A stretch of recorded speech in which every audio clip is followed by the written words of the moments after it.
US ਦੇ house ਨੇ ਅੱਜ ਡਿਪਾਰਟਮੈਂਟ ਆਫ ਹੋਮਲੈਂਡ ਸਿਕਿਉਰਿਟੀ ਦਾ ਜਿਹੜਾ ਫੰਡਿੰਗ ਬਿੱਲ ਆ ਉਸ ਨੂੰ ਪਾਸ ਕਰ ਦਿੱਤਾ ਆ। ਇਹ ਬੜਾ ਅਹਿਮ ਇੱਕ ਹਿਸਾਬ ਦੇ ਨਾਲ ਬਿੱਲ ਸੀਗਾ। ਡੈਮੋਕ੍ਰੇਟਸ ਖਾਸ ਕਰਕੇ ਆਈਸ ਦੇ ਕਾਫੀ ਉਲਟ ਸੀਗੇ, ਪਰ ਇਸ ਬਿੱਲ ਨੂੰ ਪਾਸ ਕਰਨ ਦੇ ਨਾਲ ਆਈਸ ਨੂੰ ਵੀ ਵੱਡੀ ਫੰਡਿੰਗ ਜਿਹੜੀ ਆ ਉਹ ਉਪਲਬਧ ਹੋਵੇਗੀ। 1.2 ਟ੍ਰਿਲੀਅਨ ਡਾਲਰ ਦੀ ਗਵਰਨਮੈਂਟ ਫੰਡਿੰਗ ਦਾ ਜਿਹੜਾ ਬਿੱਲ ਆ ਇਸ ਨੂੰ ਹਾਊਸ ਨੇ ਪਾਸ ਕਰ ਦਿੱਤਾ। ਕਾਫੀ ਡੈਮੋਕ੍ਰੇਟ ਆਪੋਜੀਸ਼ਨ ਹੋਣ ਦੇ ਬਾਵਜੂਦ ਖਾਸ ਕਰਕੇ ਆਈਸ ਦੀਆਂ ਜਿਹੜੀਆਂ ਸਟ੍ਰੈਟਜੀਜ਼ ਆ, ਆਪਰੇਸ਼ਨਸ ਆ ਮਿਨੀਐਪੋਲਿਸ, ਮਿਨੀਸੋਟਾ ਤੇ ਹੋਰ ਮੁਲਕ ਦੇ ਸੂਬਿਆਂ ਦੇ ਵਿੱਚ, ਉਸ ਦੀ ਵਿਰੋਧਤਾ ਡੈਮੋਕ੍ਰੇਟਸ ਕਰ ਰਹੇ ਸੀਗੇ ਵੀ ਅਸੀਂ ਇਸ ਨੂੰ ਪਾਸ ਨਹੀਂ ਕਰਨਾ ਚਾਹੁੰਦੇ। ਹੁਣ ਡਿਪਾਰਟਮੈਂਟ ਆਫ ਹੋਮਲੈਂਡ ਸਿਕਿਉਰਿਟੀ ਨੂੰ ਇਸ 1.2 ਟ੍ਰਿਲੀਅਨ ਡਾਲਰ ਦੇ ਪਾਸ ਹੋਏ ਬਿੱਲ ਦੇ ਵਿੱਚੋਂ 64.4 ਬਿਲੀਅਨ ਡਾਲਰ ਜਿਹੜੇ ਐਲੋਕੇਟ ਹੋਣਗੇ ਇਹ ਡੀਐਚਐਸ ਦੇ ਕੋਲ, ਤੇ 10 ਬਿਲੀਅਨ ਡਾਲਰ ਆਈਸ ਨੂੰ ਜਿਹੜਾ ਇਸ ਦੇ ਵਿੱਚ ਜਾਊਗਾ।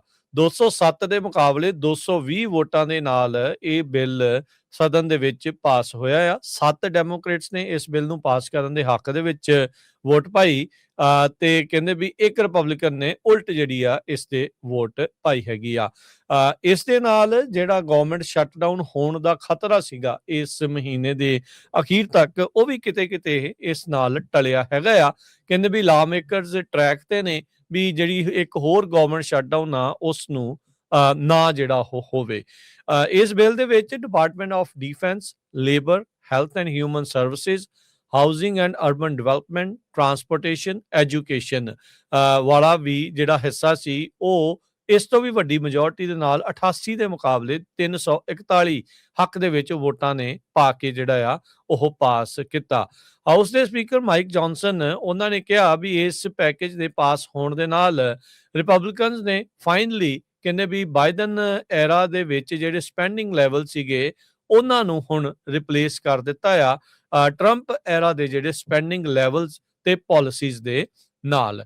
ਕਾਂਗਰਸ ਕਹਿੰਦੇ ਵੀ ਇਹਨਾਂ ਦਾ ਇਹ ਫਰਜ਼ ਹੁੰਦਾ ਆ, ਡਿਊਟੀ ਹੁੰਦੀ ਆ ਸਰਕਾਰ ਨੂੰ ਫੰਡ ਕਰਨਾ 12 ਜਿਹੜੇ ਸਪੈਂਡਿੰਗ ਬਿਲਸ ਆ ਉਸ ਦੇ ਜ਼ਰੀਏ। ਤੇ ਕਹਿੰਦੇ ਵੀ ਇਹ ਜਿਹੜੇ ਪੈਕੇजेस ਆ ਕਈ ਵਾਰੀ ਇਕੱਠੇ ਕਰ ਦਿੱਤੇ ਜਾਂਦੇ ਆ, ਕਈ ਵਾਰੀ ਅਲੱਗ-ਅਲੱਗ ਜਿਹੜੇ ਆ ਉਹਨਾਂ ਨੂੰ ਪਾਸ ਕੀਤਾ ਜਾਂਦਾ ਆ। ਅਖੀਰਲੀ ਵਾਰ ਕਾਂਗਰਸ ਨੇ 12 ਅਪਰੋਪਰੀਏਸ਼ਨ ਬਿੱਲ ਮਾਰਚ 2024 ਦੇ ਵਿੱਚ ਪਾਸ ਕੀਤੇ ਸੀ ਪ੍ਰੈਜ਼ੀਡੈਂਟ ਜੋ ਬਾਈਡਨ ਦੇ ਕਾਰਜਕਾਲ ਦੇ ਦੌਰਾਨ।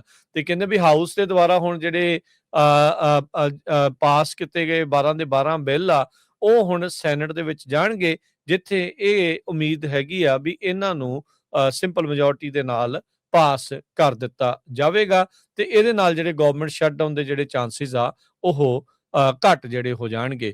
ਸੋ ਇਹਦੇ ਵਿੱਚ ਜਿਹੜਾ ਹਰਜੋਤ ਸਿੰਘ ਜੀ ਮੁੱਖ ਤੌਰ ਦੇ ਉੱਤੇ ਜੇ ਆਪਾਂ ਇਮੀਗ੍ਰੇਸ਼ਨ ਕ੍ਰੈਕਡਾਊਨ ਨੂੰ ਲੈ ਕੇ ਦੇਖੀਏ ਤਾਂ ਆਈਸ ਨੂੰ ਇਸ ਸਾਲ ਦੇ ਵਿੱਚ 10 ਬਿਲੀਅਨ ਡਾਲਰ ਦੀ ਜਿਹੜੀ ਫੰਡਿੰਗ ਆ ਉਹ ਹੁਣ ਮਿਲ ਗਈ ਆ।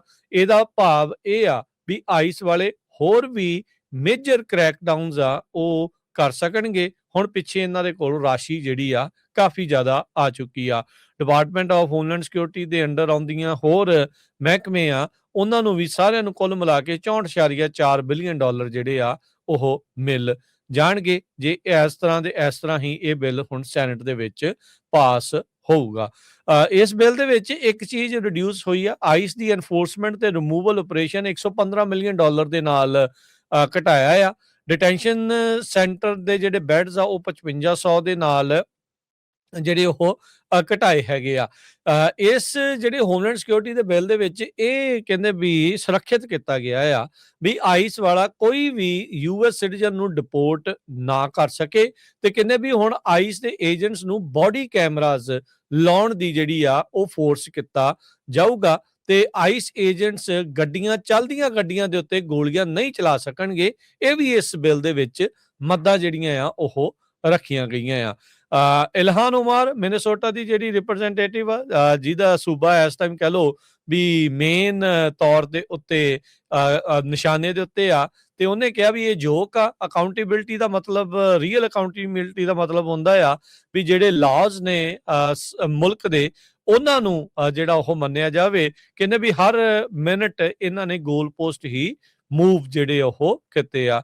ਕੁਝ ਕੁ ਡੈਮੋਕ੍ਰੇਟ ਇਸ ਭਾਵਨਾ ਦੇ ਨਾਲ ਸਹਿਮਤ ਸੀਗੇ, ਪਰ ਬਹੁਤਿਆਂ ਨੇ ਇੰਨੀ ਜਿਹੜੀ ਸਖਤ ਜਾਂ ਕਹਿ ਲਓ ਵੀ ਕਾਰਵਾਈ ਇਸ ਬਿੱਲ ਦੇ ਪਾਸ ਹੋਣ ਦੇ ਬਾਅਦ 'ਚ ਨਹੀਂ ਬਿਆਨ ਜਿਹੜੇ ਉਹ ਦਿੱਤੇ ਹੈਗੇ। ਪਰ ਇਹ ਆ ਵੀ ਇੱਕ ਵੱਡੇ ਬਿੱਲ ਜਿਹੜੇ ਉਹ ਪਾਸ ਹੋਏ ਨੇ, ਜਿਸ ਦੇ ਨਾਲ ਡੀਐਚਐਸ, ਆਈਸ ਦੀ ਫੰਡਿੰਗ ਹੋਰ ਜਿਹੜੀ ਉਹ ਪੁਖਤਾ ਹੋਵੇਗੀ ਤੇ ਓਵਰਆਲ ਗਵਰਨਮੈਂਟ ਸ਼ਟਡਾਊਨ ਦਾ ਖਤਰਾ ਘਟੇਗਾ। 10 ਡੈਮੋਕ੍ਰੇਟਸ ਨੇ ਰਿਪਬਲਿਕਨਸ ਦਾ ਸਾਥ ਦਿੱਤਾ ਹੈ ਇਸ ਬਿੱਲ ਦੇ ਪਾਸ ਹੋਣ ਦੇ ਵਿੱਚ, ਤਾਂ ਕਿ ਉਹਨਾਂ ਦੀ ਜਿਹੜੀ ਫੰਡਿੰਗ ਆ ਵਧਾਈ ਜਾ ਸਕੇ।